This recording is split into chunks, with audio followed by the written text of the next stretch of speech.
10 millions d'enfants sont privés d'école par des inondations massives en Afrique de l'Ouest et en Afrique centrale, affirme l'organisation d'aide aux enfants Save the Children dans un communiqué mardi.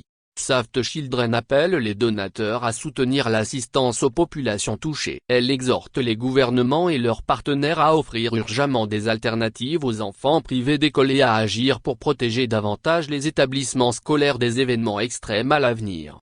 Les pluies sans précédent qui sont tombées sur le Nigeria, le Mali, le Niger et la République démocratique du Congo ont aggravé la crise du secteur éducatif avec des écoles endommagées ou détruites, des bâtiments scolaires occupés par des familles déplacées et des familles éloignées des écoles, dit l'ONG dans un communiqué. Les inondations ont déplacé environ 1 million de personnes, ajoute-t-elle. Les 10 millions d'enfants coincés chez eux ou déplacés s'ajoutent aux plus de 36 millions empêchés d'aller en classe par des conflits ou la pauvreté, dont plus de 21 millions au seul Nigeria, dit-elle en citant des chiffres de l'UNESCO.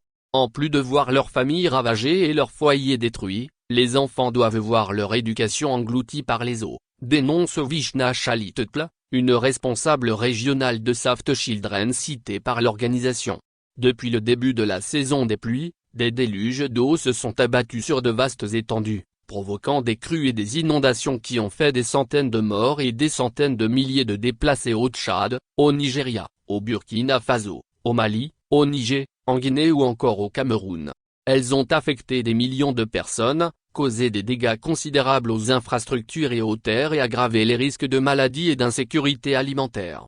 Save the Children souligne que les événements météorologiques deviennent plus fréquents et intenses avec le changement climatique. Elle presse les gouvernements de rapidement renoncer à l'utilisation des énergies fossiles et aux subventions en leur faveur pour limiter l'augmentation des températures.